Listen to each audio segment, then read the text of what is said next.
ఓం శుక్లాంబరధరం విష్ణుం శశివర్ణం చతుర్భుజం ప్రసన్నవదనం ధ్యాయేత్ సర్వవిఘ్నోపశాంతయే. నారాయణం నమస్కృత్య నరం చైవ నరోత్తమం దేవీం సరస్వతీం వ్యాసం తతో జయముదీరయేత్. గురుర్బ్రహ్మా గురుర్విష్ణుః గురుర్దేవో మహేశ్వరः గురుः సాక్షాత్ పరం బ్రహ్మ తస్మై శ్రీ గురవే నమః. ఓం భగవద్గీత శ్రోతలందరికీ కూడా ఆహ్వానం. మనం ఇప్పుడు గీత రెండవ అధ్యాయంలో ఒక ముఖ్యమైన శ్లోకం చదివాము. రెండవ అధ్యాయంలో 54వ శ్లోకము, స్థిత ప్రజ్ఞస్య కా భాష సమాధిస్థస్య కేశవ స్థితధి కిం ప్రభాషేత కిమాసీత వ్రజేత కిం అని. అంతకుముందు ఏం చెప్పాడు కృష్ణుడు? ఆ ఇప్పుడు ఈ జ్ఞాన యోగము అనేటువంటిది ఎలా నువ్వు సాధించగలవు? మొట్టమొదట కర్మయోగంలో ఉండాలి. కర్మయోగాన్ని సరిగా ఆచరించిన తర్వాత, చిత్తశుద్ధి పొందిన తర్వాత మెల్లిగా జ్ఞానయుగంలోకి అడుగు పెడతామని చెప్పి అన్నాడు.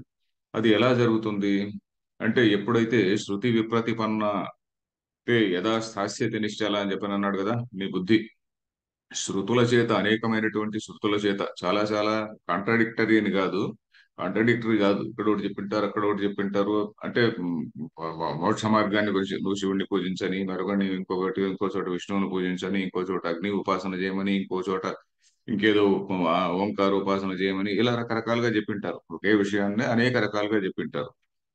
వాడు లేకుంటే ఈ కోరికల గురించి, ఇదిగో నీవు ఈ లోకాన్ని సాధించాలంటే ఈ యజ్ఞం చేయాలి, మరో యజ్ఞం చేయాలి, మరో యజ్ఞం చేయాలి అని చెప్పింటారు అన్నమాట. సో వీటన్నిటి చేత కూడా మన బుద్ధి ఏమై ఉంటుంది? నిండి ఉంటుంది. ఏది చేద్దాం, ఏది చేద్దాం, ఏది చేద్దాం, దగ్గర 100 పార్ట్స్. ఆ 100 పార్ట్స్ లో ఏది చేద్దామని. అలా కాకుండా ఆ ఎప్పుడైతే వాటన్నిటిని గురించి తప్పించుకొని, రకరకాలైనటువంటి ఆశలు ఉంటాయి కదా, నీకు ప్రాప్తి, మరొకటి ప్రాప్తి, ఇంకేదో లోక ప్రాప్తి అనేటువంటివి అన్నిటిని కూడా వదిలేసి, ఎప్పుడైతే ఆ శృతుల నుండి ఆ విప్రతిపత్తి పొందినటువంటి మనస్సు, విప్రతిపత్తి అంటే ఏంటి? ఒక అన్సర్టనిటీ ఆఫ్ మైండ్. ప్రతిపత్తి అంటే ఒక ఆ, చెప్పాను కదా, ప్రతిపత్తి. సంప్రతిపత్తి అంటే అగ్రిమెంట్. విప్రతిపత్తి అంటే ఒక డిఫరెన్స్ ఆఫ్ ఒపీనియన్. ఇక్కడ ఒకటి ఉంటుంది, అక్కడ ఒకటి ఉంటుంది. అవన్నీ కూడా పక్కన పెట్టి, ఎప్పుడైతే మన మనసు నిశ్చలంగా నిలుస్తుందో, వాటన్నిటిని కూడా పక్కన పెట్టి, ఎప్పుడైతే ఆత్మ జ్ఞానం అందే నిశ్చయంగా నిలుస్తుందో, లేక దీని గురించి ఆత్మ జ్ఞానాన్ని పొందాలి అనేటువంటి నిశ్చయంలో నిశ్చితంగా నిలుస్తుందో, అప్పుడు నీవు యోగాన్ని పొందుతావు అని అన్నాడు. తర్వాత స్థితప్రజ్ఞుడి గురించి, స్థితప్రజ్ఞుడు అంటే ఎలా ఉంటాడండి? ఆయన గురించి ఏ విధంగా, ఆయన హౌ టు డిఫైన్ దట్ స్థితప్రజ్ఞ. అతను ఏ విధంగా మిగతా వాళ్ళతో మాట్లాడతాడు, ఏ విధంగా లోకంలో వ్యవహరిస్తుంటాడు అని కొన్ని ప్రశ్నలు వేశాడు ఎవరు? అర్జునుడు. ఆ సందర్భంలో ఇప్పుడు అర్జునుడు కృష్ణుడు చెప్పబోతున్నాడు, శ్రీ భగవాను వాచి చెప్పబోతున్నాడు. సో దానికి ముందు శంకరాచార్యుల వారు మంచి సైకలాజికల్ ప్రిన్సిపల్ మనకు చెప్పారు. ఏమిటంటే, వేదాంత శాస్త్రంలో ఎక్కడైనా వాడినా కూడా, సర్వత్ర హి వేదాంత శాస్త్రే కృతార్థస్య లక్షణాన్ని యాని తాన్యేవ సాధనాని అని అన్నాడు. కృతార్థుడైనటువంటి వాడి యొక్క లక్షణములు, కృతార్థుడు అంటే ఎవడైతే జ్ఞాననిష్టను పొందినవాడో అతడు కృతార్థుడు. కృతార్థ అయిన ఎవరి చేత అయితే పొందబడినదో అతను. అంటే ఏమిటి? ఏది పొందబడినది? తన లక్ష్యం ఏదైతే ఉన్నదో ఆ లక్ష్యాన్ని పొందినటువంటి వాడు. ఇక్కడ లక్ష్యం ఏమిటి? ఆ జ్ఞాననిష్ట. ఆ జ్ఞాననిష్టను పొందినటువంటి వాడు అతను. ఆయన లక్షణాలు ఎలా ఉంటాయి? జ్ఞాననిష్టలో ఉన్నటువంటి వాడు అతను ఏమి వెంటనే ఆయన చుట్టూ ఆరా ఏమి డెవలప్ కాదు. ఆరా డెవలప్ కాదు, లేకుంటే ఆయనకి ఇంకేదో వెంటనే గాలిలో లెవిటేషన్ అంటాం కదా, ఆ లెవిటేషన్ చేస్తూ ఉండడు. మన మాదిరినే నడుస్తుంటాడు, మన మాదిరినే తిరుగుతుంటాడు, మన మాదిరినే భోంచేస్తుంటాడు, కార్యక్రమాలన్నీ మనలాగానే గుడ్డలు వేసుకొని మనలాగానే ఉంటాడు. సో అలాంటప్పుడు అతను ఎలా వ్యవహరిస్తుంటాడు? పోతే అతను is in totally different frame of mind. మన అప్రోచ్ వేరే ఉంటుంది, ఆయన అప్రోచ్ వేరే ఉంటుంది. ఏదో పర్టికులర్ సోషల్ ఇంటరాక్షన్ లో మన అప్రోచ్ వేరే ఉంటుంది, ఆయన అప్రోచ్ వేరే ఉంటుంది. అది ఇక్కడ చెప్పబోతున్నాడు అనమాట. కృతార్థుడైనటువంటి వాడు ఎలా ఉంటాడు, ఒక జ్ఞాని అయినటువంటి వాడు ఎలా ఉంటాడు, ఒక మంచి ఉత్తమ గురువు అయినటువంటి వాడు ఎలా ఉంటాడు, ఒక సన్యాసి అనుకోండి, ఒక మంచి సన్యాసి అంటే ఎలా ఉంటాడు. సో అది ఎలా వ్యవహరిస్తాడు, ఏదో సుఖ దుఃఖాలు వచ్చినప్పుడు ఎలా ఫేస్ చేస్తాడు వాటిని, అలాంటివి చెప్పబోతున్నాడు అనమాట. అందుకని ఆయన లక్షణాలు ఏవైతే ఉన్నాయో ఆ లక్షణాలని సాధకుడైన వాడు ఏం చేయాలి? ఆ సాధకుడైన వాడు వాటిని కల్టివేట్ చేసుకోవాలి. కొంచెం యత్న సాధ్యత్వాత అని కూడా అన్నాడు శంకరాచార్యులు. యత్న సాధ్యత్వాత అవన్నీ కూడా ప్రయత్నం చేస్తే లభిస్తాయి. ఒక ఆయన చాలా ఎలాంటి సిచ్యువేషన్ అయినా కొంచెం ఈక్వానిమిటీ అంటాం కదా, ఆ ఈక్వానిమిటీతో, అంటే మొండిగా కాదు, మొండిగా ఏమైతే అది కానీ అనేటువంటిది కాదు. ఆలోచన శక్తితో, వివేక ప్రజ్ఞతో ఎప్పుడైతే దాన్ని సహించి ఉంటాడో, అది ఆ వివేక ప్రజ్ఞ కలిగినటువంటి వ్యక్తి ఎలా ఉంటాడో, ఆ విధంగా దాన్ని మనం ప్రయత్నం చేసి సంపాదించాలని. మొట్టమొదట ప్రయత్నం చేసి ఆ గుణాన్ని సంపాదించాలి. ఆ ప్రయత్నం చేసిన తర్వాత వివేకం ద్వారా ఆ గుణం ఏదైతే ఉన్నదో అది మన సొంత స్వరూపంగా మారుతుంది. ఇప్పుడు ఉదాహరణకి సంతుష్టి అనుకోండి. ఆయన దేనికి కూడా సంతుష్టిగా ఉంటాడు. మరి ఆ సంతుష్టి అనేదాన్ని మనం కల్టివేట్ చేసుకుంటూ ఉంటాం. కల్టివేట్ చేసుకుంటే మొట్టమొదటగా అదేంటి, అది ఒక మన గుణంగా ఉంటుంది అంతేగాని అది ఇంకా నాట్ ఫర్మ్లీ బేస్డ్, దానిపై ఒక వివేకం పైన బేస్ అయింది కాదు. వివేక ప్రజ్ఞ వల్ల ఎప్పుడైతే మనం ఆ సంతుష్టి అనేది దాన్ని పొందుతామో, వివేక ప్రజ్ఞ అంటే ఆత్మానాత్మ వివేకం వల్ల నా స్వరూపమే, ఆత్మస్వరూపమే ఆనందమయం అని తెలుసుకున్న తర్వాత అది అప్పుడు మనిషి యొక్క స్వరూపంగా మారుతుంది. అలాంటివి ఇప్పుడు నెక్స్ట్ చెప్పబోతున్నాడు ఈ 3, 4 శ్లోకాల్లో. 4 ప్రశ్నలు వేసినాడు కదా అర్జునుడు. ఆ 4 ప్రశ్నలకు సమాధానం చెప్పబోతున్నాడు. 55వ శ్లోకం మనం ఇప్పుడు చదవాలి. ఆ శ్రీనివాస్, శ్రీ భగవాన్ ఉవాచ श्रीभगवानुवाच ప్రజహాతి యదా కామాన్ प्रजहाति यदा कामान् సర్వాన్ పార్థ మనోగతాన్ सर्वान् पार्थ मनोगतान् ఆత్మన్యేవ ఆత్మనా తుష్టః आत्मन्येवात्मना तुष्टः స్థితప్రజ్ఞస్తదోచ్యతే. हितप्रज्ञस्तदोच्यते। ఇది ఇద్దరి గురించి చెప్పినట్టు. ఏమిటి, స్థితప్రజ్ఞుడు ఎలా ఉంటాడు అని చెప్పినట్టు. సాధకుడైన వాడు ఏం చేయాలి అని కూడా చెప్పినాడు ఇందులో. ఏమిటి, ప్రజహాతి యదా కామాన్. ఇక్కడ పద విభాగం చూద్దాము. ప్రజహాతి యదా కామాన్ సర్వాన్ పార్థ, హే పార్థ సంబోధనం. మనోగతాన్ అంటే మనోగతాన్ కామాన్ యదా ప్రజహాతి. మనోగతాన్ కామాన్ యదా ప్రజహాతి అంటే మనసుకు సంబంధించినటువంటి కామాదులు ఏవైతే ఉన్నాయో, కామం అంటే ఒక కామమే కాదు. ఆ, కామము, క్రోధము రకరకాలైనటువంటి ఉన్నాయి కదా. వాటన్నిటిని కూడా మనోగతాన్ అంటే మనస్సు యొక్క ధర్మాలైనటువంటి వీటినన్నిటిని ఎప్పుడైతే ప్రజహాతి, తన ప్రజహాతి చేసిన తర్వాత ఏం చేస్తాడు, ఆత్మని ఏవ ఆత్మన తుష్ట. ఆత్మని ఏవ ఆత్మన తుష్ట. ఆత్మయందే, ఆత్మతోనే తుష్టి పొంది ఉంటాడు. ఆత్మని ఆత్మన, ఆత్మయందు ఆత్మతోనే అంటే ఆత్మ జ్ఞానముతోనే తుష్టి పొందినటువంటి వాడు. అలాంటి వాడు స్థిత ప్రజ్ఞ తదా ఉచ్యతే. యదా తదా, యదా ఎప్పుడైతే మనోగతాన్ కామాన్ సర్వాన్ కామాన్ ప్రజహాతి, ఎప్పుడైతే వాటి మనస్సుకు సంబంధించినటువంటి అనేకమైనటువంటి వాటిని ఎప్పుడైతే వదిలేస్తాడో, అప్పుడు అప్పుడు అలా చేసిన తర్వాత ఆత్మయందే తుష్టిగా ఉంటాడు. ఆత్మ జ్ఞానం అందే తుష్టిగా ఉంటాడు. అంటే ఆ తుష్టి, సంతోషం అనేటువంటిదే నా స్వరూపం అని ఎప్పుడైతే తెలుసుకుంటాడో, అలాంటప్పుడు ఇతను స్థిత ప్రజ్ఞ తదా ఉచ్యతే. తదా అప్పుడు స్థిత ప్రజ్ఞ ఇది ఉచ్యతే అని చెప్పబడతాడు అని ఇక్కడ అన్వయం. సో ఇప్పుడు ఇక్కడ చూద్దాం ఈ మాట. ఇప్పుడు ఇక్కడ ఏంటంటే మనోగతాన్ అనే పదం చూడాలి మనం. మనోగతాన్ అంటే ఏం రాశారంటే మనసుకు సంబంధించినటువంటివి అని. అంటే మనసు అంటే ఏమిటి, ఆత్మ అంటే ఏమిటి, ఇది ఇక్కడ బేసిక్ డిఫరెన్స్. మనస్సు అనేటువంటిది it is a derivative of the panchabhutas. పంచభూతములు ఉన్నాయి కదా. ఏది, పృథివీ ఆపహ తేజో వాయు ఆకాశ అనేటువంటి పంచభూతాలు ఉన్నాయి. ఈ పంచభూతాల యొక్క సత్వగుణ అంశాలన్నీ కూడా కలిసి మనస్సు అనేది ఏర్పడింది. పంచభూతాలు మనం శరీరేంద్రియ సంఘాతం అంటుంటాం కదా, బాడీ మైండ్ కాంప్లెక్స్ ఎలా ఏర్పడింది అని అంటుంది వేదాంతం. పంచభూతాలు యొక్క దానిలో ఉన్నటువంటి తమో గుణ సంబంధించినటువంటి ఏవైతే ఉన్నాయో, ఈయన ఈ జడానికి సంబంధించినటువంటి ఆస్పెక్ట్ ఏదైతే ఉన్నదో, అవన్నీ కూడా శరీరంగా హార్డ్ బాడీ, ఇదేంటి మన చర్మము, ఎముకలు, మజ్జ, మాంసము, ఇవన్నీ కూడా రక్తము, ఇవన్నీ కూడా ఆ తమో గుణం, పంచభూతాల యొక్క తమో గుణం నుంచి వచ్చినటువంటిది ఫిజికల్ బాడీ. తర్వాత ప్రాణ బాడీ ఒకటి ఉన్నది కదా, అది పంచభూతముల యొక్క రజోగుణం నుంచి వచ్చినటువంటిది ప్రాణశక్తి అనేటువంటిది. తర్వాత ఈ జ్ఞాన శక్తి అనేది ఒకటి ఉన్నది కదా. అంటే ఈ ఇంద్రియాలు వెళ్ళి ఆ విషయాల్ని కాంటాక్ట్ చేస్తాయి. అంటే కన్ను అనేటువంటిది నా ఎదుర్కొన్నటువంటి ఒక ఆబ్జెక్ట్ ను కాంటాక్ట్ చేసి కంటి నుంచి ఒక ఒక వృత్తి అంటాం, మనో వృత్తి అంటారు. ఈ వృత్తి అక్కడికి వెళ్ళి అది దానితో ఏకమై మళ్ళీ నా మనసుకు ఒక మెసేజ్ ఇస్తుంది అనమాట. ఇదిగో ఇది ఇక్కడ ఈ కాగ్నిషన్, అప్పుడు నాకు కాగ్నిషన్ అనేది ఏర్పడుతుంది. సో ఇక్కడ ఏమిటున్నది, ఇక్కడ ఆ పంచభూతాల యొక్క సత్వగుణం సంబంధించినటువంటిది ఆస్పెక్ట్ ఉన్నది. సో సత్వగుణం యొక్క ఆస్పెక్ట్ ఒక్కొక్క ఇంద్రియంలో ఒకటి ఉంటుంది. మన కంటిలో ఏముంటుంది? తేజస్సు యొక్క సత్వాంశ కన్నుగా మారుతుంది. ఎందుకు? తేజస్సు అంటే లైట్, దాన్ని మనం చూడగలము. అలాగే ఇంకేదో స్పర్శ, ఆకాశానికి స్పర్శ గుణం అంట. వాయువు స్పర్శ అనేటువంటిది వాయువు. సో దాని వాయువు అనే స్పర్శ గుణం అనేటువంటిది దానికి మనం దీనికి వల్ల ఉంటుంది. శబ్ద గుణం ఆకాశము. ఆకాశము అనే దాని యొక్క గుణము శ్రోత్రం అనేటువంటి ఇంద్రియంగా మారుతుంది. బట్ ఈ ఐదింటిని కూడా కోఆర్డినేట్ చేసేది ఏమిటి? ఈ ఐదింటిని కూడా సింథసైజ్ చేయడము లేక కోఆర్డినేట్ చేయడము లేక చేసేది ఏమిటి అంటే మనస్సు. ఈ మనస్సు 5 భూతములు, పంచభూతముల యొక్క సాత్విక అంశ యొక్క కలయిక వల్ల ఏర్పడినటువంటిది ఈ మనస్సు. సో మనస్సు basically it is only a sort of reflecting medium, A fine reflecting medium అని చెప్పని మనకు వేదాంత పరిభాష ఇట్లాంటి గ్రంథాల్లో చెప్తారనమాట. అంతేగాని మనస్సులో స్వతహాగా ఇంటెలిజెన్స్ అనేది లేదు.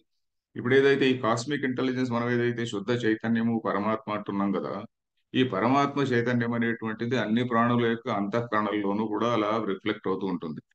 ఎప్పుడైతే ఈ అన్ని ప్రాణుల ఈ అంతఃకరణములో ఈ శుద్ధ చైతన్యము రిఫ్లెక్ట్ అవుతుందో, చీమ చైతన్యంలో చీమ యొక్క అంతఃకరణంలోనూ రిఫ్లెక్ట్ అవుతుంది. ఇంకేదో దోమ యొక్క అంతఃకరణంలోనూ రిఫ్లెక్ట్ అవుతుంది. ఇంకేదో పెద్ద జంతువు యొక్క అంతఃకరణంలోనూ రిఫ్లెక్ట్ అవుతుంది. ఇది దీనికి ఉదాహరణ ఏం చెప్పారు? ఒకే సూర్య బింబం, లేకుంటే సూర్యరశ్మి లక్షలాది జలాశయాలు ఉంటాయి కదా, ఆ జలాశయాల్లో రిఫ్లెక్ట్ అయినప్పుడు ఆ జలాశయంలో ఉన్నటువంటి నీటి యొక్క క్వాలిటీని బట్టి దానిలో ఉన్నటువంటి ప్రతిబింబం వస్తుంటుంది. అది అలా ఉదాహరణ చెప్పారు. సో అలాగా ఈ మనస్సు అనేటువంటిది వీటి ధర్మం ఏంటి? మనస్సు అనేటువంటి ధర్మం ఏంటి? Because it is made of physical body. భౌతిక భౌతికమైనటువంటి తత్వం ఇది. ఈ భౌతికమైనటువంటి తత్వం కాబట్టి it always seeks pleasure from external objects. ఇప్పుడు ఏదో బయట నుంచి పంచభూతాల యొక్క ప్రోడక్ట్ గా ఇవన్నీ ఏర్పడింది కదా. So it keeps on seeking it. నాకు అది కావాలి, ఇది కావాలి, ఇది కావాలి అని చెప్పని ఎప్పుడైతే ఆ విషయాల వెంబడి పోతూ ఉంటుంది, అది దాని ధర్మం. ఆ విషయాల వెంట పోవడం అనేటువంటి దాన్నే ఇప్పుడు కామ అంటున్నాం. కామ అంటే ఏమిటి? డిజైర్. కన్ను అనేటువంటిది ఒక సుందరమైన వస్తువును చూడాలనుకుంటుంది. ఇంకేదో స్పర్శ, ఇంకేదో మంచి సుఖమైనటువంటి దిండో, ఇంకేదో something else, some pillow or some other sofa or some reclining chair, ఇవన్నీ కావాలనుకుంటుంది. ఇలాగే ఇంకేదో something else, some bad smell కాకుండా ఒక మంచి స్మెల్ చూడాలనుకుంటాము, ఫ్రాగ్రెన్స్ వేసుకుంటాము. అలాగే ఇట్లా రకరకాలైనటువంటి ఇవన్నీ ఉంటాయి కదా. ఇవన్నీ అంటే బాహ్య వస్తువుల నుంచి సుఖాన్ని అపేక్షిస్తూ ఉంటుంది. ఎప్పుడు కూడా సుఖాన్ని అపేక్షిస్తూ ఉంటుంది. ఎప్పటికప్పుడు తాను స్ట్రెంగ్తన్ కావాలని చూస్తూ ఉంటుంది ఈ బాడీ. సో ఇది బాడీ, దీని యొక్క ధర్మం ఇది. మనోగతం అంటే ఏంటి? కామ. ఈ మనస్సు అనే దానికి ఒక ఉపనిషత్తులో డెఫినేషన్ ఒకటి ఇచ్చారు. కామ సంకల్పో విచికిత్స ధృతి, విచికిత్స శ్రద్ధ అశ్రద్ధ, ధృతి అధృతి, హ్రీ, ఇంకేదో ఉంది, హ్రీర్ ధీర్ భీతి, ఏతత్ సర్వం మన ఏవ. కోరిక అనేటువంటిది ఒక డిజైర్. ఇంకేమిటి? సంకల్ప, ఇది కావాలన్నా అది కావాలా అనేటువంటిది ఆ సంకల్పము, లేకుంటే ఇది బాగుంది అనేటువంటి ఉద్దేశము, లేకుంటే భావన. విచికిత్స, ఇదా అదా, ఇది చేద్దామా అది చేద్దామా అనేటువంటివి. లేకుంటే ఇంకేంటిది? శ్రద్ధ అశ్రద్ధ, ఒక పని ఎందు శ్రద్ధ లేకుంటే అశ్రద్ధ. తర్వాత ధృతి అధృతి, డిటర్మినేషన్ ల్యాక్ ఆఫ్ డిటర్మినేషన్. తర్వాత ఇట్లాంటివన్నీ కూడా రకరకాలైనటువంటివన్నీ కూడా ఇవి మనస్సు యొక్క ధర్మాలు, అంతేగాని ఆత్మ ధర్మాలు కాదు. అందుకనే ఇక్కడ శ్రీకృష్ణుడు ఏమంటున్నాడు? మనోగతాన్ అనే దానికి వ్యాఖ్యాల రాశారనమాట. మనోగతమైనటువంటి ఇవన్నీ కూడా ఈ ధర్మాలు. బట్ ఆత్మ అనేటువంటిది శుద్ధ చైతన్య స్వరూపం, శుద్ధ ఆనంద స్వరూపం కూడా. ఆత్మ సచ్చిదానంద అంటుంటాం, సత్తు చిత్తు ఆనంద అని. సో ఆనందం అనేటువంటిది ఆత్మ యొక్క స్వరూపం. సో ఈ మనోగతాన్ కామాన్ అంటే కామము, క్రోధము, రకరకాలైనటువంటి ఇవన్నీ చెప్పాను కదా, పెద్ద డెఫినేషన్ చెప్పాను కదా ఇందాక. అది బృహదారణ్యకోపనిషత్తు అనే ఉపనిషత్తులో ఒక లైన్ వస్తుంది. సో వీటన్నిటిని కూడా ఎప్పుడైతే ప్రజహాతి అంటే ప్ర అంటే ప్రకర్షణ, బాగా ఫుల్గా అని, జహాతి అంటే వదిలేస్తుందో అని. ఎలా వదిలేస్తుంది? ఆలోచన వల్ల. ఈ కామం అనే దానికి మూలం ఏంటి? కామం అనే దానికి మూలము ఒక సంకల్పం అట. ఒక శ్లోకం కూడా ఉంది, కామ జానామి తే మూలం సంకల్పాత్ కిల జాయసే అని. హే కామ, జానామి తే మూలం, నీ మూలాన్ని నేను తెలుసుకున్నాను. I know. ఎక్కడి నుంచి పుట్టావు? సంకల్పాత్ కిల జాయసే, సంకల్పం అనే దాని నుంచి కదా నువ్వు పుట్టుతుండేది. సంకల్పం అంటే ఏంటి? సంకల్పన. అంటే సమ్యక్. ఆహా ఇది బాగుంటుందా, కొత్త సినిమా వచ్చింది, మనకి ఏదో పుష్ప అనే ఏదో సినిమా వచ్చింది, పుష్ప అనే సినిమా నేను ఫస్ట్ డే చూస్తే మరీ సంతోషం. ఇంకే సమ్ అదర్ ఆబ్జెక్ట్ వచ్చింది, ఫలానా హోటల్లో ఇది ఏదో స్పెషల్, ఏదో దోశ పోస్తున్నాడు, ఆ దోశ నాకు కావాలి. లేకుంటే ఇంకేదో సంథింగ్ ఎల్స్ అనుకోండి, ఇంకేదో ఫలానా హోటల్లో ఫుడ్ చాలా బాగుంటుంది, బిర్యానీ చాలా బాగుంటుంది, ఇంకేదో సంథింగ్ ఎల్స్ ఫలానా పని చేస్తే చాలా బాగుంది, ఇంకేదో సమాధానం, ఇంకేదో కారు కొంటాను, లేక లేటెస్ట్ గ్యాడ్జెట్ కొంటాను, సంతోషం. ఇవన్నీ కూడా సంకల్పం అంటాం.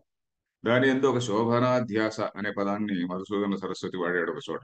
శోభనాధ్యాస అంటే అధ్యాస, దానిపైన you are super imposing the idea of greatness. శోభనాధ్యాస అంటే super imposition of the idea of greatness. శోభనం అంటే ఏంటి? చాలా ప్రకాశవంతంగా ఉంటుంది, సో చాలా గొప్పగా ఉంటుంది. దాన్ని మనం అధ్యాస చేస్తున్నాం దాని అందు, అది సంకల్పం అంటే దాని అర్థం అన్నమాట. సో ఈ ప్రజహాతి అంటే ఏంటి? విచారం వల్ల, by proper enquiry, by proper rational enquiry అనే కరెక్ట్, ప్రాపర్ ఎంక్వైరీ. దాన్ని ఏం చేస్తున్నాం మనము? ఛీ, ఇదంతా కూడా అనవసరమైందయ్యా, ఇదంతా కూడా స్టూపిడ్ థింగ్, ఇది ఈ రోజు ఇది లేటెస్ట్ గ్యాడ్జెట్, ఇంకో 2 వారాలకు అది మీదైపోతుంది. టెస్లా వాడు ఇంకొకటి వస్తాడు, టెస్లా వాడు వచ్చిన తర్వాత వాడిని తలదన్నేవాడు ఇంకొకటి వస్తాడు. సో ఇలాంటివన్నీ, ఇది శోభనాధ్యాసను వదిలేసేయాలి అని. అది దేని వల్ల? ఆ ఆ ఆలోచన వల్ల. యదా సర్వాన్ ఇది చేస్తాడో ఆత్మని ఏవ, ఆత్మ అనేటువంటిది ఒక ఆనంద స్వరూపం అని తెలుసుకొని దాని అందే తుష్టిని పొంది ఉంటాడో అలాంటి వాడిని స్థిత ప్రజ్ఞ అంటే, స్థిత ప్రజ్ఞ, స్థిత ప్రజ్ఞ యస్య, వాడికి బుద్ధిలో ఇంకా కన్ఫ్యూజన్ లేదు, బుద్ధిలో కన్ఫ్యూజన్ లేకుండా ఆత్మనిష్ట ఎందే ఉంటాడు. అలా చెప్పబడిన ఆత్మ ఎంతో నిలకడగా ఉంటుంది బుద్ధి. భాష్యం చదువుదాం.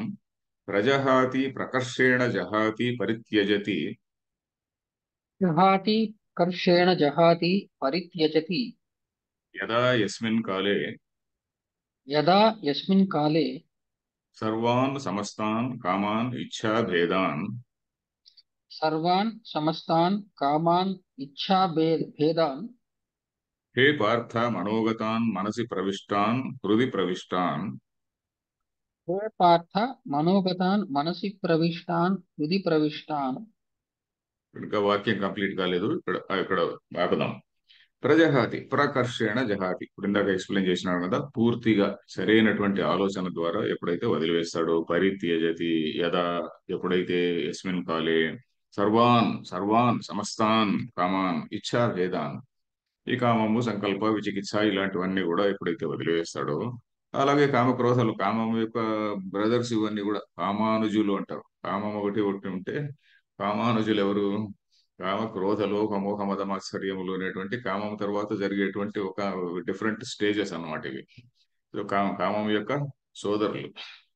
తర్వాత ఇవన్నీ కూడా ఏదా జహాతి, హే పార్థ మనోగతాన్ అంటే మనసి ప్రవిష్టాన్, మనసి ఎందు ఉన్నటువంటివి, హృది ప్రవిష్టాన్, హృది అంటే మన యొక్క హృదయం నందు ప్రవేశించినటువంటివి. తర్వాత ఇంకొక చిన్న డౌట్ వచ్చింది ఇక్కడ, నెక్స్ట్ లైన్. సర్వకామ పరిత్యాగే తుష్టి కారణాభావాత్, సర్వకామ పరిత్యాగి తుష్టికారణాభావాత్ కారణాభావాత్ శరీరధారణ నిమిత్త శేషే చ సతి శరీరధారణ నిమిత్త శేషే చ సతి ఉన్మత్త ప్రమత్తస్య ఇవ ప్రవృత్తి ప్రాప్త ఇత్యతః ఉచ్యతే. ఉన్మత్త ప్రమత్తస్య ఇవ ప్రవృత్తిః ప్రాప్త ఇత్యత ఉచ్యతే. Very good. సర్వకామ పరిత్యాగే, మరి ఏవో నువ్వు అన్ని కామాలను కూడా అన్ని కోరికలను వదిలేయమంటున్నావు కదయా, మరి అన్ని కోరికలను వదిలేస్తే తుష్టికి కారణం ఏముంటుంది అని క్వశ్చన్.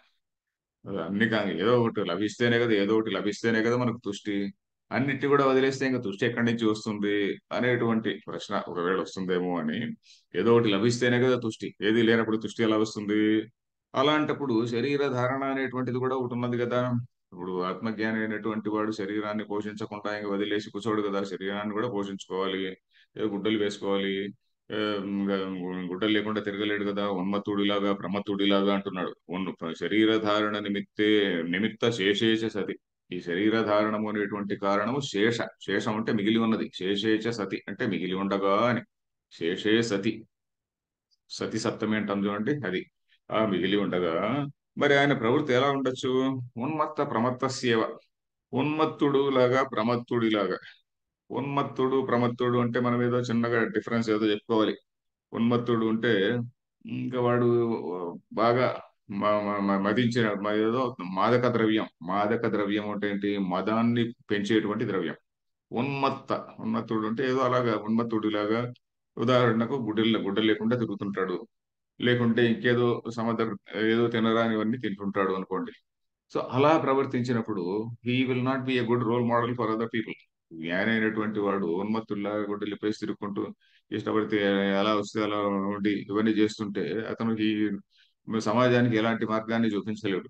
అట్లా కాకుండా ఉన్మత్త ప్రమత్తస్య ప్రవృత్తి ప్రాప్త. ప్రమత్తుడు అంటే ప్రమాదం అంటే ప్రకర్షమైనటువంటి మదము అని కూడా అనుకోవచ్చు. ప్రమాదం అంటే ప్రమాదం అంటే మనం ఏంటి? అనవధానత. ప్రమాదం అనేటువంటి పదాన్ని తెలుగులో మనం మామూలుగా ఏదో యాక్సిడెంట్ అనే పదంలో వాడుతుంటాం ఆ అర్థంలో. ప్రమాదం అంటే సంస్కృతంలో ఆ, అనవధానత అంటే ల్యాక్ ఆఫ్ అటెన్షన్. ప్రమత్త అంటే ఏమిటి ఇక్కడ? ప్రమాదం ఉన్నటువంటి వాడు ప్రమత్తుడు. ప్రమాద అనేటువంటి భావనలో ఉన్నటువంటి వాడు అంటే ఏమిటి? ఏది పట్టించుకోకుండా అలా ఇన్అటెంటివ్ గా పడి ఉండడం, అలాగా ఉండడం అన్నమాట. మత్తుడు ఉంటే ఏదంటే అది చేస్తుండేది. ప్రమాదం అంటే ఏది పట్టించుకోకుండా ఉండేటువంటిది అన్నమాట. అలాంటి పరిస్థితి ప్రాప్తించగా అని ఆ, ఇవ ప్రవృత్తి ప్రాప్త ఇత్యతః. అలాంటి స్థితి ప్రాప్తించగా చెబుతున్నాడు. మరి ఆయనకు తుష్టి ఎక్కడి నుంచి వస్తుందండి అంటే ఆత్మయందే తుష్టి అని నెక్స్ట్ లైన్. ఆత్మని ఏవ ప్రత్యేగాత్మ స్వరూపే ఏవ ఆత్మని ఏవ ప్రత్యేగాత్మస్వరూపే ఏవ ఆత్మనా స్వేన ఏవ బాహ్యలాభ నిరపేక్ష ఆత్మనా స్వేన ఏవ బాహ్యలాభనిరపేక్షः తుష్ట పరమార్థదర్శనామృత రసలాభేన పుష్టः పరమార్థదర్శనామృతరస రసలాభేన అన్యస్మాద్ అలం ప్రత్యయవాన్ అన్యస్మాత్ అలం ప్రత్యయవాన్ స్థితప్రజ్ఞ స్థిత ప్రతిష్ఠిత ఆత్మానాత్మ వివేకజ ప్రజ్ఞా యస్య సహ. స్థితప్రజ్ఞः స్థితా ప్రతిష్ఠితా ఆత్మానాత్మవివేకజా ప్రజ్ఞా యస్య సః స్థితప్రజ్ఞ విద్వాన్ తదా ఉచ్యతే. స్థితప్రజ్ఞः విద్వాన్ తదా ఉచ్యతే. ఓకే. ఆత్మని ఏవ. ఆత్మ అంటే ఏమిటి ఇక్కడ? ప్రత్యేక ఆత్మ. ప్రత్యేక్ అంటే ఏమిటి? ఇన్నర్ అని. ది ఇన్నర్ మోస్ట్ సెల్ఫ్ అంటే ఏమిటిది? ది ఇన్నర్ మోస్ట్ సెల్ఫ్ అనేటువంటిది it is not different from that supreme reality అనేది. ఇప్పుడు ఇన్నర్ మోస్ట్ సెల్ఫ్ అనే మాట ఎందుకు వచ్చిందండి?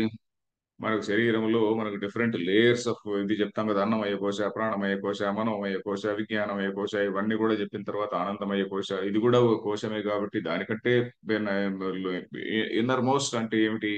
ఆ నేను అనేటువంటి స్ఫురణ, నేను అనేటువంటి దాన్ని విచారణ చేసిన తర్వాత ఓ శుద్ధ చైతన్య స్వరూపుణ్ణి నేను అనేటువంటి భావన ఎప్పుడైతే వస్తుందో ఆ చైతన్య స్వరూపము, ఆ చైతన్య స్వరూపంలోనే అది చైతన్యం అంటే ఈ నా మనస్సులో అంతఃకరణలో ఉన్నటువంటి చైతన్యమే విశ్వమంతా వ్యాపించి ఉన్నది. అంటే ఇప్పుడు ఎప్పుడైతే ఘటాకాశము నేను మహాకాశం అని ఎప్పుడైతే తెలుసుకుంటుందో it no longer feels the limitation. ఇప్పుడు ఏదో చిన్న ఘటాకాశం నేను అరే నేను ఐఎమ్ నాట్ డిఫరెంట్ ఫ్రమ్ మహాకాశం అని ఎప్పుడైతే తెలుసుకుంటుందో లేకుంటే ఒక వేవ్ ఉన్నదనుకోండి, తరంగము సముద్రం ఉన్నదనుకోండి, తరంగానికి తెలిసిందనుకోండి అరే నేను తరంగం కాదు నేను సముద్రం అని తెలిసిందనుకోండి. So its identity is totally changed. Identity అనేది పరమాత్మతో ఐడెంటిఫై అవుతుంది అది.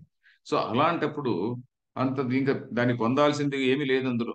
పొందాల్సింది ఏమీ లేదు. అన్ని వస్తువులు తనలోనే ఉన్నట్టు చూస్తుంటాడు అనమాట. అది వేదాంతం చెప్పేటువంటి బేసిక్ డిఫరెన్స్ అది. తరంగము అనేటువంటిది సముద్రం అని భావించడము, ఘటాకాశం మహాకాశం అని తెలుసుకోవడము, ఇది ఆత్మజ్ఞానం అని మనం ఇక్కడ చూడాలన్నమాట.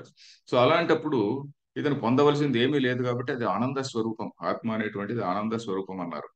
సో అది తెలిసినప్పుడు ప్రత్యేగాత్మ అంటే ఏంటి? ప్రత్యేక్ the innermost self is that supreme Brahman only అని తెలిసినప్పుడు ఆత్మనా స్వేన ఇంకా బాహ్యలాభ నిరపేక్ష. ఇంకా నాకు ఇంకేదో కావాలి, మరొక చిన్న ఇది కావాలి, మరొక కారు టెస్లా కారు కావాలి అని కానీ, లేకుంటే ఇంకేదో కావాలని కానీ, వీటి వల్ల ఒకవేళ ఏదో ఎదుర్ఛయ వాడు ఏదో వాడి ప్రాప్తం అలా ఉండి వాడి ప్రాప్తం అలా ఉండి వాడికి లభిస్తే లభించవచ్చు, అది వేరే మాట.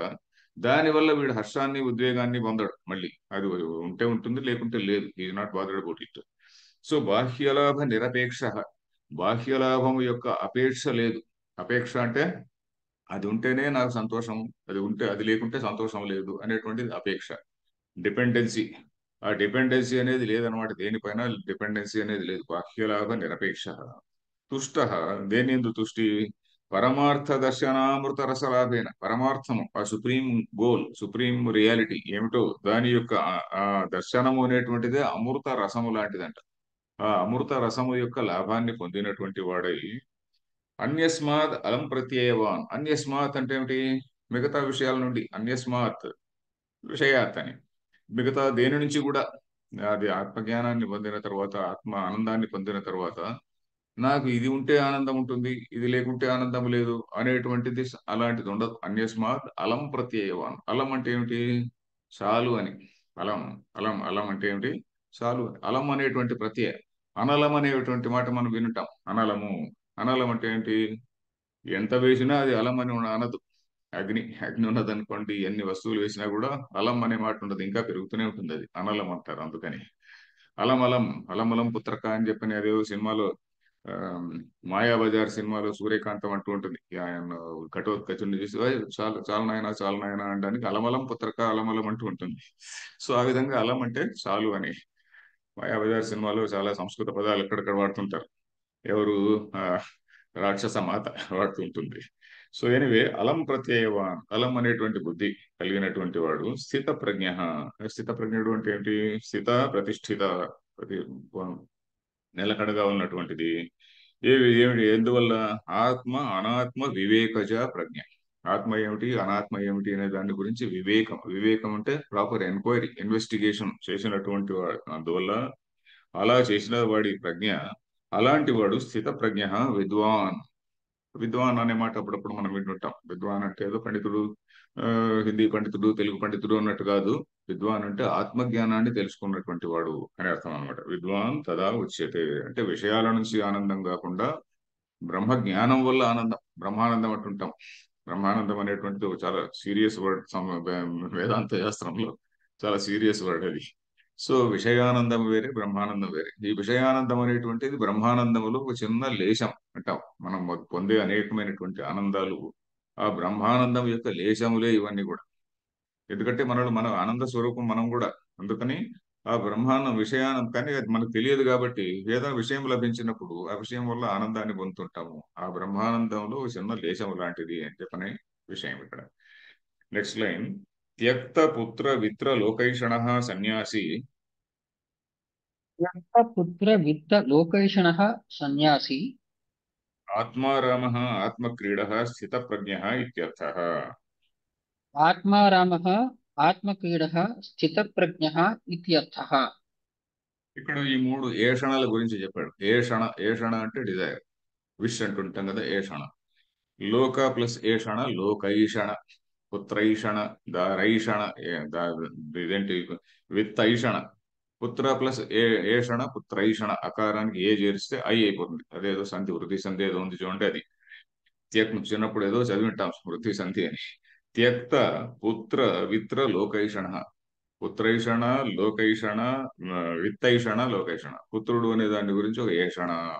తర్వాత అలాగే విత్తము, డబ్బు గురించి కొంచెం డిజైర్.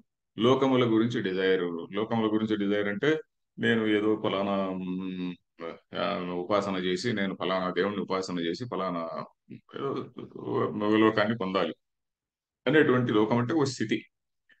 లోకం అంటే మనం మామూలుగా అనుకునేది ఏంటి అంటే అక్కడెక్కడో ఒక లోకం ఉంటుందండి, ఆ లోకాన్ని పొందుతాము అని. కానీ దాని శంకరాచార్యుల వారు చాలా చాలా రేషనల్ గా ఎక్స్ప్లెయిన్ చేసి దాన్ని రాశాడు. లోక అంటే లోక్యతే, అనుభూయతే ఇది లోక. It is an experiential state అని పాపం శంకరాచార్యుల వారు మనం అనవసరంగా కన్ఫ్యూజ్ కాకుండా ఆయన చాలా రేషనల్ గా రాశాడు. ఇదేమో ఈ మాట ఎక్కడ వస్తుంది? లోక్యతే అనుభూయతే ఇది లోక అని చాలా చోట్ల వస్తూ ఉంటుంది. మనం ఈశావాస్య ఉపనిషత్తు తీసుకుంటే మొట్టమొదటిలోనే వస్తుంది, అసూర్యానామతే లోకాహ అనే చోట అక్కడ వస్తుంది అనమాట. సో లోకైషణ, ఆ డిజైర్స్ అన్ని పోయినటువంటి వాడు సన్యాసి. అంటే సన్యాసి ఆశ్రమం తీసుకున్నటువంటి వాడు అని కాదు. కర్మఫల సన్యాసి, కర్మఫలాన్ని సన్యసించినటువంటి వాడు. సందర్భాన్ని బట్టి ఇక్కడ కర్మఫలాన్ని సన్యసించినటువంటి వాడు. అందరూ సన్యాసులకే జ్ఞానం అని కాదు, సన్యాసులకి అందరికీ ఉంటుంది. ఆత్మారామ ఆత్మక్రీడ స్థిత ప్రజ్ఞ ఇత్యర్థ. ఆత్మారామ, ఆత్మ ప్లస్ ఆరామ. ఆత్మారామ. ఆరామ అంటే ఏమిటి? ఒక క్రీడాస్థానం. ఆత్మ ఏవ క్రీడాస్థానం. అంటే ఆత్మయ్య ఆయనకి ప్లే గ్రౌండ్ అనమాట. క్రీడాస్థానం అంటే ఒక రకమైనటువంటి విహార స్థానం అనుకోండి, ప్లే గ్రౌండ్. ఆత్మ అనేటువంటి ప్లే గ్రౌండ్ లోనే ఆత్మ క్రీడ, ఆత్మని ఏ వరతి, ఆత్మని ఏ వరతి అంటే ఆత్మ గురించి, ఆత్మ అవేర్నెస్ ఆఫ్ ఆత్మ. నేను నాట్ డిఫరెంట్ ఫ్రమ్ బ్రహ్మ అనేటువంటి అవేర్నెస్ లో ఆయన సంతోషంగా ఉంటాడు అనమాట. ఆత్మని ఏవ క్రీడ, ఆత్మ క్రీడ స్థిత ప్రజ్ఞ ఇత్యర్థ. ఈ ఆత్మ క్రీడ, ఆత్మరతి క్రియావాన్ అని చెప్పని ఉపనిషత్తుల్లో ఉన్నటువంటి మాటలే ఇక్కడ వాడుతున్నారు శంకరాచార్యుల వారు కానీ, శ్రీకృష్ణుడు కానీ వాడే మాటలన్నీ కూడా ఎక్కడో ఉపనిషత్తులో ఉన్నటువంటి మాటలే ఇక్కడనే వస్తున్నాయి. ఆత్మరామ, ఆత్మ క్రీడ, ఇవన్నీ కూడా ఉపనిషత్తులో ఉన్నటువంటి మాటలే. ఇత్యర్థ. అంటే ఇక్కడ ఏమిటి, ఈ శ్లోకంలో ఒక మంచి ఒక గొప్ప సైకలాజికల్ ప్రిన్సిపల్ ఒకటి చెప్పారు. ఏంటంటే మనము బుద్ధిపూర్వకంగా కొన్ని లక్షణాలను మనం కల్టివేట్ చేసుకుంటే మనలో ఇదివరకు ఉన్నటువంటి చెడు వాసనలు న్యూట్రలైజ్ చేయొచ్చు అని. అంటే conscious practices influence the unconscious mind అని సైకాలజీలో చెప్తారు కదా. Exactly the same thing. Conscious practices ద్వారా మనం అన్కాన్షియస్ మైండ్ ను కంట్రోల్ చేయొచ్చు. డి అడిక్షన్ అంటాం కదండి, డి అడిక్షన్ లాంటిదే. సో ఉన్నటువంటి చెడు వాసనలు, వాసన అంటే ఏమిటి, మన మనసులో ఉన్నటువంటి ఇదివరకు ఉన్నటువంటి సంస్కారాలు, పేరుకుపోయినటువంటి సంస్కారాలు, అడుగున పేరుకుపోయినటువంటి సంస్కారాలు. ఆ సంస్కారాలు ఎలా వచ్చింటాయి? Because of innumerable interactions we had in our life. మనం ఎన్నెన్నెన్నో పుట్టప్పటి నుంచి రకరకాలైన వ్యక్తులతో ఇంటరాక్ట్ అయ్యి రకరకాలైన పనులు చేసి మనకు రకరకాలైనటువంటి వాసనలు ఉంటాయి. అందులో కొన్ని మంచి వాసనలు ఉండొచ్చు, కొన్ని చెడు వాసనలు ఉండవచ్చు. వాటిని న్యూట్రలైజ్ చేయాలంటే ఏం చేయాలి? మంచి వాసనలు పెంచుకుంటూ ఉండాలి. మంచి వాసనలు పెంచుకుంటూ ఉండాలి అంటే ఏంటి? మనం కాన్షియస్ గా కొన్ని మంచి పనులు చేస్తూనే ఉండాలి. కాన్షియస్ గా మనము కొన్ని మంచి చేస్తూనే ఉంటేనే ఆ చెడు వాసనలు మెల్లిమెల్లిగా తగ్గుతుంటాయి. That is the principle. So conscious practices వల్ల you have to change the or rather neutralise the negative vasanas అనేటువంటిది ఇక్కడ. ఈ వాసనలు ఇవన్నీ కూడా these are all small small psychological principles. ఇవన్నీ కూడా మనం మోడర్న్ సైకాలజిస్టులు మనం రోజు వాళ్ళు ఇంకేదో పెద్ద పెద్ద పేరు పెట్టి దీన్ని వాడేస్తుంటారు అంతే. తర్వాత శ్లోకం. ఆ, కించ దుఃఖేష్వనుద్విగ్నమనాః కించ దుఃఖేష్వనుద్విగ్నమనాః సుఖేషు విగతస్పృహః తేషు విగతస్పృహः వీతరాగభయక్రోధः వీతరాగభయక్రోధः స్థితధీర్మునిరుచ్యతే. హితధీర్మునిరుచ్యతే. ఓకే. దుఃఖేషు అనుద్విగ్నమనాః. అనుద్విగ్నమనాః అనేది ఒకటే పదమే. అనుద్వేగం మనః యస్య మనః ఉద్వేగం న గచ్చతి సహ. ఎవడి మనస్సు అయితే ఉద్వేగాన్ని పొందదో అని. దుఃఖేషు అనుద్విగ్నమనాః. ఉద్విగ్నమనాః అంటే ఎవడి మనస్సు అయితే ఉద్విగ్నం చెందుతుందో, ఉద్వేగము చెందుతుందో, ఉద్వేగము చెందినటువంటిది ఉద్విగ్నము. ఉద్విగ్నము. ఉద్వేగం చెందడం, ఉద్వేగం అనే పదాన్ని మనం తెలుగులో కూడా వాడుతుంటాం. ఉద్యోగం కాదు, ఉద్వేగం. ఉద్వేగం అంటే ఎక్సైట్ అయిపోవడం అనమాట. వేగం. అంటే ఎగరడం అనమాట. ఉద్వేగం అంటే పెద్దానికి జంపింగ్ చేయడం, ఎక్సైట్ అయిపోతుండడం. ఉద్విగ్న అంటే ఏమిటి? ఉద్వేగం చెందినటువంటి. అనుద్విగ్న అంటే ఉద్వేగం చెందనటువంటి. దుఃఖేషు అనుద్విగ్నం మనః యస్య సహ. అనుద్విగ్నం మనః యస్య సహ అనుద్విగ్న మనః అని. సుఖేషు విగత స్పృహ. విగత స్పృహ యస్య సహ. ఎవరికైతే స్పృహ, స్పృహ అంటే ఒక తృష్ణ, దానిపైన డిజైర్ తొలగిపోయిందో అలాంటి వాడు. వీతరాగ భయక్రోధ అనేది ఒకటే పదమే, ఒకటే సమాసమే. ఏమిటి? రాగము, భయము, క్రోధము ఎవరికైతే తొలగిపోయాయో వాడు అలాంటి వాడు స్థితధీహి ముని. స్థితధీర్ ముని ఉచ్యతే. స్థితధీహి ముని ఉచ్యతే. స్థిత ప్రజ్ఞ గల ముని అని చెప్పబడుతున్నాడు అని ఇక్కడ విషయం. ఇక్కడ ఏమిటి? దుఃఖేషు అనుద్విగ్నమనాః. ఇక్కడ మనకేంటి? దుఃఖములు ఏదైనా దీనికి వ్యాఖ్య చెప్పబోతున్నాడు అంటే ఆ వ్యాఖ్య చదవడమే బెటర్. అవి వచ్చిన దుఃఖములు కలిగినప్పుడు మనస్సు ఉద్వేగం చెందకుండా ఎవరికైతే ఉంటుందో అలాంటి వాడు. సుఖము కలిగినప్పుడు విగత స్పృహ అంటే దాని యందు డిజైర్, దాని పని తప్ప ఎంజాయ్ చేయడము, దాని పందు రిజాయిస్ చేయడము, అలాంటిది కాకుండా దానిపైన అటాచ్మెంట్, ఆసక్తి, అలాంటిది. స్పృహ అంటే తృష్ణ, ఆసక్తి, అలాంటివి లేనివాడు. అలాగే వీతరాగ భయ క్రోధ అంటే తన తన ఇవన్నీ కూడా ఎవరి గురించి చెప్తారు? సన్యాసి గురించి కాదండి, ఒక సాధకుడి గురించి. ఒక సాధకుడు ఆ, కర్మ మార్గంలో కూడా ఉంటాడు. కర్మ మార్గంలో ఉంటూ ఉన్నటువంటి సాధకుడు తన స్వధర్మ, కర్మ మార్గం అంటే కర్మయోగ మార్గంలో, కర్మయోగంలో ఉన్నప్పుడు తన స్వధర్మ ఆచరణ చేస్తుంటాడు. స్వధర్మ ఆచరణ సమయంలో అనేకమైనటువంటి అడ్డంకులు రావచ్చు. ఉదాహరణకి ఎవరో ఆఫీసర్ ఉన్నాడు అనుకోండి. ఆఫీసర్కు రకరకాలైనటువంటి ప్రెషర్స్ రావచ్చు, కొన్ని బెదిరింపులు రావచ్చు, నువ్వు అది చేయకుంటే నేను ట్రాన్స్ఫర్ చేస్తామనొచ్చు, లేకుంటే ఏదో ఇలాంటి సడన్ గా అలాంటి ఉదాహరణ వచ్చింది. సో ఇట్లాంటివి రాగం, ఓ ఓ, ఇదేదో నేను చేస్తున్నాను, నాకు ఇది చాలా బాగుంది అని చెప్పి దానిపైన అటాచ్మెంట్ పెట్టడం, పట్టడం కానీ, భయం, ఏదో నాకు ఇంకేదో ప్రమాదం జరుగుతుందేమో, నాకు ఏదో జరుగుతుందేమో అనేటువంటి భయం కానీ, ఒకరిపైన కోపము కానీ, ఇది ఏమీ లేకుండా మన ధర్మాన్ని మనం సక్రమంగా చేస్తుండడం. అంతేగాని వీతరాగ భయక్రోధ అంటే ఆ, ఏదో దీర్ఘసూత్రుడిలాగా మొండికేసుకొని, తమో గుణం వల్ల కాదు ఇది. ఇది సత్వగుణం వల్ల వచ్చినటువంటి విషయం ఇది. ఇప్పుడు మనం ఒక క్యావియట్ జాగ్రత్త అంటాం చూడండి. ఆ క్యావియట్ ఏమిటంటే, క్యావియట్ ఇది తమో గుణంలో ఆ పంచతంత్రం దీనిలో కథ ఒకటి ఉంది చూడండి. దీర్ఘదర్శి, ప్రాప్త కాలజ్ఞుడు, దీర్ఘసూత్రుడు అని ఒకడు ఉంటాడు. దీర్ఘదర్శి అంటే ముందు రాబోయేదాన్ని ముందే చూసి దానికి తగినటువంటి ఒక రెమెడియల్ యాక్షన్, కరెక్టివ్ మెజర్ తీసుకునేటువంటి వాడు. ప్రాప్త కాలజ్ఞుడు వాడేంటి, స్మార్ట్ ఫెలో. అప్పుడు వాడు అంతవరకు అటు ఇటు తిరుగుతుంటాడు, కానీ డేంజర్ వచ్చినప్పుడు టక్మని పార్టీ మార్చేస్తాడు. పార్టీ మార్చేసి ఇంకెక్కడో వెళ్తాడు. సో వాడు ప్రాప్త కాలజ్ఞుడు. దీర్ఘసూత్రుడు అంటే ఏంటి, పార్టీ మారాలని నా ఉద్దేశం కాదు.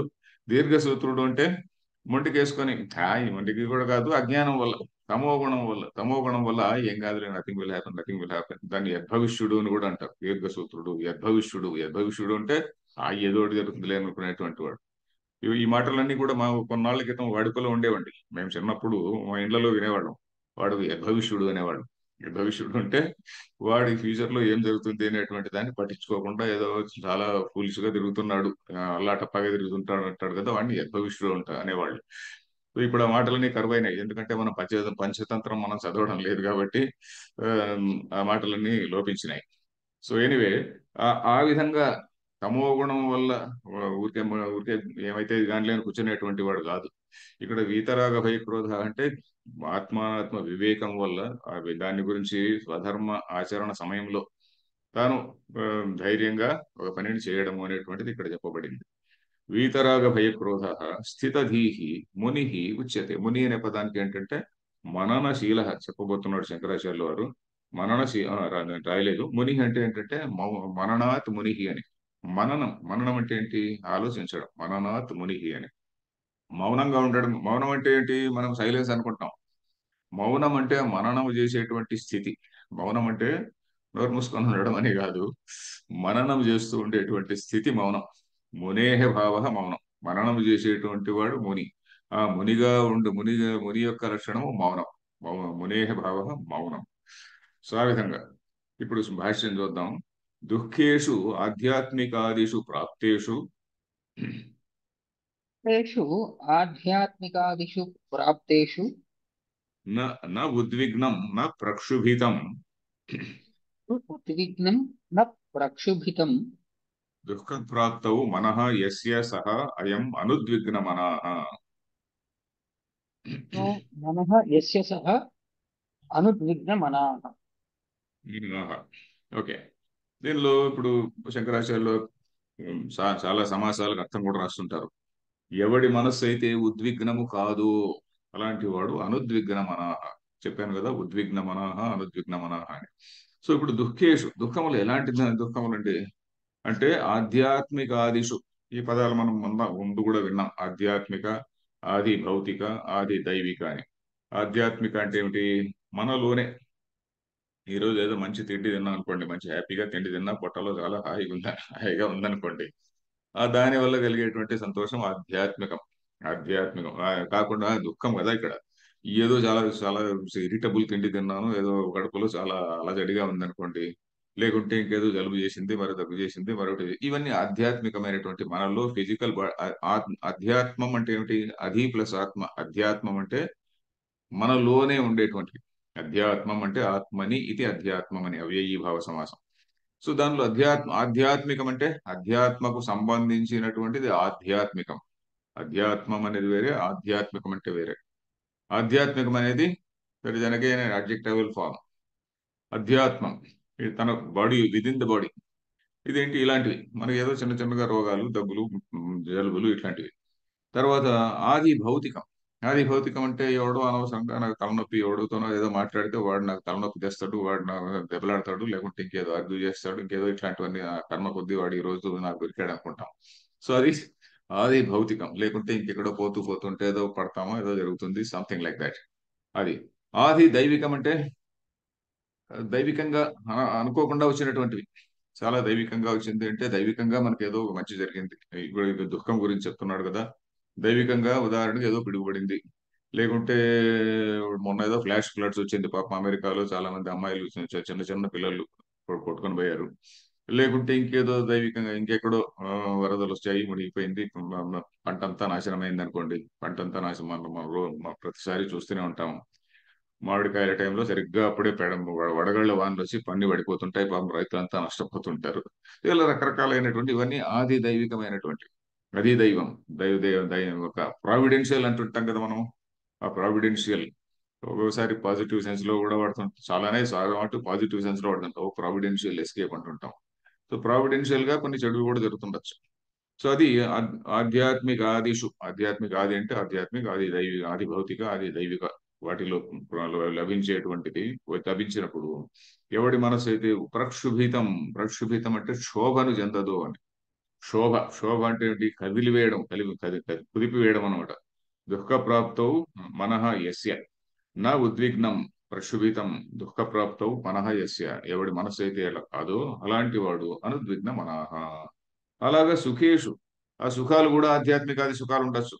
ఆధ్యాత్మిక సుఖం అంటే ఏంటి? ఇందాక చెప్పాను కదా, మావిడ మంచి బ్రేక్ఫాస్ట్ చేసింది, మంచి హ్యాపీగా తినేసి కూర్చున్నా, ఆధ్యాత్మిక సుఖము. ఇంకేదో సంథింగ్ ఎల్స్ సుఖము, ఇంకేదో సంథింగ్ ఏదో చిన్న లాభం ఏదో వచ్చింది అనుకోండి, అలాంటి సుఖము.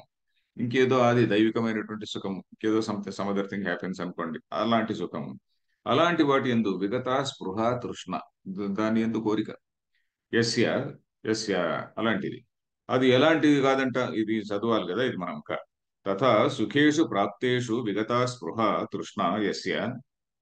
तथा सुखेषु प्राप्तेषु विगता स्पृहा यस्य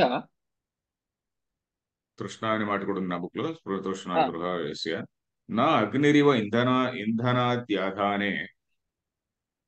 अग्निव इन्धनाद्यादाने ఆధానే. ఇంధనాద్యాధానే సుఖాని అనువివర్ధతే సహ విగత స్పృహ. अनुविवर्धते सः विगतस्पृहः మీ బుక్ లో వివర్ధతే అనుందా, వివర్ధంతే అనుందా? विवर्धते వర్ధతే. विवर्धते ఎందుకంటే ఆ బెల్లంకొండ రామరాయక పుస్తకంలో వివర్ధంతే అని ఉంది. ఇక్కడ వేరే మ, అన్వయం వేరే ఇచ్చాడు ఆయన. కానీ ఈ విధంగా నా పుస్తకంలో ఇలాగే ఉంది. ఏది? ఈ గీతా ప్రెస్ వాళ్ళ పుస్తకంలో. ఓకే. తథా సుఖేషు ప్రాప్తేషు అంటే సుఖములు లభించినప్పుడు విగతా స్పృహ. స్పృహ అంటే దాని ఎందుకు తృష్ణ, కోరిక. దానికి ఎలా వేశ్య. అది ఉదాహరణ ఏం చెప్తున్నాడు? ఎలా ఉండకూడదని. నా అగ్నిరివ ఇంధనాత్యాధానే. అగ్ని అగ్ని అనేటువంటిది ఉన్నదనుకోండి, ఇందాక అనలం అని చెప్పామనుకోండి, దానిలో ఇంధనం వేసే కొద్దీ పెరుగుతూనే ఉంటుంది. ఇంధనం వేసే కొద్దీ ఇంకా గొప్పగా ఇంకా పెద్దగా జ్వాల వస్తూనే ఉంటుంది. అందుకనే నజాతు కామ కామానాం ఉపభోగేన శామ్యతి అని భారతంలో గలైంది. కామ జాతు. జాతు అంటే ఎవర్ అని, నజాతు అంటే నెవర్ అని. నజాతు కామ. కామం అనేటువంటిది కామానాం ఉపభోగేన కామములను భోగించడం వల్ల నా శామ్యతి, అది తగ్గిపోదన్నమాట. ఇంకా హవిషా కృష్ణవర్త్మేవ అంటాడు. కృష్ణవర్త్మ అంటే అగ్ని. హవిస్సు వేస్తుంటే పెరుగుతూ ఎలా పెరుగుతుంటుందో కామాలు అనుభవించే కొద్దీ ఇంకా కావాలి ఇంకా కావాలి అనిపిస్తుంటుందంట. అలా కాకుండా అని ఇక్కడ. నా అగ్నిరివ ఇంధనాద్యాధానే. అగ్ని ఎలాగైతే ఇంధనం వేస్తుంటే ఇంకా పెరుగుతుందో అలాగా సుఖాలు వచ్చినప్పుడు విగత స్పృహ, అట్లా స్పృహ తృష్ణ పెరగదో అని. అక్కడ మళ్ళీ సుఖాని అనువివర్ధతే అంటే సుఖములను, సుఖాని అనేది ఇక్కడ ద్వితీయ బహువచనంలో తీసుకోవాలి. సుఖములను అనుసరించి అది వర్ధిల్లదు. సుఖములను అనుసరించి తృష్ణ వర్ధిల్లదు. యస్య స్పృహ సుఖాని అనువివర్ధతే అనేది అన్వయం. యస్య స్పృహ. స్పృహ అనే దానికి తీసుకోవాలి ఇక్కడ. యస్య స్పృహ సుఖాని సుఖములను అనువివర్ధతే అనుసరించి పెరగదో అని. యస్య సుఖాని నా అనువివర్ధతే. ఎవరిని ఆ సుఖాలను అనుసరించి ఎవడి స్పృహ అయితే పెరగదో అలాంటి వాడు విగత స్పృహ. విగత స్పృహ యస్య సహ. ఏది వాడి ఆ తృష్ణ అనేటువంటిది వాడికి తొలగిపోయింది అని. తర్వాత వీత అంటే దీనికి మామూలు ఇంధనాల్ని తగ్గిస్తుండాలి. అందుకని అని వాళ్ళు ఏమంటారంటే మనకు వేదాంతంలో ఈ ఇంధనాల్ని మెల్లిమెల్లిగా తగ్గిస్తుండాలట. అంటే ఇంధనాలు అంటే ఏంటి? ఈ కోరికలు. Everything I add is an ఇంధనం. ఆ ఇంధనాల్ని మెల్లిమెల్లిగా మనం తగ్గించుకుంటుంటే ఒక మినిమలిజం అనేటువంటిది ఈ మాట ఈ ఇటీవల కాలంలో ఒక పదం వచ్చింది. మినిమలిజం. ఈ మనిషి సుఖంగా ఉండడానికి ఎంత అవసరమో అనేటువంటిది మినిమలిజం. ఎనివే వీతరాగ భయక్రోధ वीतराग भयक्रोधः రాగశ్చ భయం చ క్రోధశ్చ వీతాః విగతాః యస్మాత్ స వీతరాగ భయక్రోధः च भयं च क्रोधश्च वीताः विगताः यस्मात् सः वीतरागभयक्रोधः స్థితధీః స్థితప్రజ్ఞः మునిః సన్యాసీ తదా ఉచ్యతే. स्थितधीः स्थितप्रज्ञः मुनिः सन्न्यासी तदा उच्यते। ఈ రాగభయ క్రోధాల గురించి మనం చెప్పుకున్నాం చాలాసార్లు. ఏదైనా దొరికినప్పుడు దాని గురించి సంతోషము, ఇంకేదో మనకి ఏదో డేంజర్ రాబోతున్నది అనేటువంటి భయము, ఇంకా అది మనకు రావాల్సిన దాన్ని ఎవడో అడ్డుకుంటే వాడిపైన క్రోధము, ఇవన్నీ కూడా ఏ విధంగా వస్తాయని మనం చెప్పుకున్నాం అప్పుడప్పుడు. విగత అవన్నీ కూడా పోయింది. అలాంటివన్నీ కూడా ఎవరికైతే రాగము, భయము, క్రోధం. రాగం అంటే అటాచ్మెంట్ అన్నమాట. రాగం అనేటువంటిది ఓ రజోగుణం వల్ల వచ్చేది అటాచ్మెంట్. ఏమంటే నాకు మా పిల్లలపైన అటాచ్మెంట్ వద్దా అనే డౌట్ రాకూడదు ఇక్కడ. ప్రేమ వేరే, ఆ రాగం వేరే. ప్రేమ అనేటువంటిది ఒక పాజిటివ్ క్వాలిటీ. ప్రేమ అనేటువంటిది సత్వగుణం వల్ల వచ్చేటువంటి ఒక క్వాలిటీ. అలా కాకుండా రాగం నాకు ఈ వస్తువు కావాలి, అది కావాలి, ఇది కావాలి అనేటువంటిది ఉంది కదా, ఆ వస్తువులపైన అటు ఉంది కదా, అవే అటాచ్మెంట్ అన్నమాట. సో ప్రేమ అనేటువంటిది ఒక అవ్యాజమైనటువంటి ప్రేమ కూడా ఉంటుంది. అవ్యాజం అంటే చూస్తే ఒక పేదవాడిని చూస్తానో, లేక ఇంకేదో దుఃఖంలో ఉన్నటువంటి వాడిని చూస్తానో, ఏదో సహాయం చేయాలనిపిస్తుంది, వాళ్ళపైన కరుణ కలుగుతుంది. ఇలాంటివన్నీ కూడా పాజిటివ్ యాటిట్యూడ్స్. అలా కాకుండా అటాచ్మెంట్ అనేది ఏదైతే ఉన్నదో అది రాగం. రాగం అనేటువంటిది రజోగుణం వల్ల వచ్చేటువంటిది రాగం. సో రాగం అనేటువంటిది భయము, క్రోధము ఎవరి నుంచి తొలగిపోయినాయో యస్మాత్ స వీతరాగ, ఎవడి నుంచి తొలగిపోయినాయో అతను వీతరాగ భయ క్రోధ.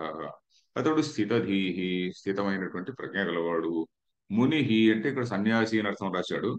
సన్యాసి అనే పదానికి మనం మళ్ళీ ఎప్పుడే కానీ శంకరాచార్య ఎప్పుడు సన్యాసి అన్నా కూడా మనం ఏదో సన్యాసి ఆశ్రమంలో ఉన్నటువంటి వాడు అనుకోకూడదండి. ఎందుకంటే 18వ అధ్యాయంలో మొట్టమొదటి శ్లోకము బేసిక్ గా అదే చెప్తుంది. సన్యాసశ్చ త్యాగశ్చ అని. ఎవడైతే కర్మఫల త్యాగియో వాడే సన్యాసి అని అక్కడ చెప్పబోతున్నాడు. ఎందుకంటే ఈ పుస్తకాన్ని ఓవరాల్ గా మనం చూడాలి. ఏ పుస్తకానికి ఈ భగవద్గీత అనేటువంటిది it is its own dictionary. ఒక పదానికి మనకు అర్థం కావాలంటే మిగతా కాంటెక్స్ట్ లో ఎలా చెప్పారు అనేది కూడా మనం చూడాలి. టైం అయిపోయింది అనుకుంటా. ఓకే. స్థితహీహి మునిహి. మునిహి అంటే ఇక్కడ ఏమిటి? మననశీల. సన్యాసి. సన్యాసి అంటే మునిహి వేరే. మునిహి అనే పదానికి అర్థం కాదులే సన్యాసి. మునిహి అంటే మరణశీల. మనకు తెలుసు అనుకోని ఆయన చెప్పలేదు. సన్యాసి అంటే కర్మఫల సన్యాసి. తదా ఉచ్యతే. కర్మఫలం పైన అది తన ధర్మాన్ని తాను నిర్వహిస్తుంటాడు. తన ధర్మాన్ని నిర్వహిస్తుంటాడు. ఆ నిర్వహణలో ఇవన్నీ ఏమీ లేకుండా తన ధర్మాన్ని తాను నిర్వహిస్తుంటాడు. ఆ విధంగా ఉండడం వల్ల అతను క్రమక్రమంగా అది జ్ఞాననిష్టకు వెళ్తాడు అనేటువంటిది ఇక్కడ విషయం. ఇక్కడ ఆపుదాం. Next Friday should we have a class? నువ్వు ఫ్రీగా ఉంటే నేను ఫ్రీనే. పెట్టేసాను శ్రీనివాస్. Sir okay. ఆల్రెడీ పెట్టేసాను. ఓకే. ఓం పూర్ణమద పూర్ణమిదం పూర్ణాత్ పూర్ణముదచ్యతే పూర్ణస్య పూర్ణమాదాయ పూర్ణమేవ అవశిష్యతే. ఓం శాంతి శాంతి శాంతి. ధన్యవాదాలు ఆచార్య. ధన్యవాదాలు.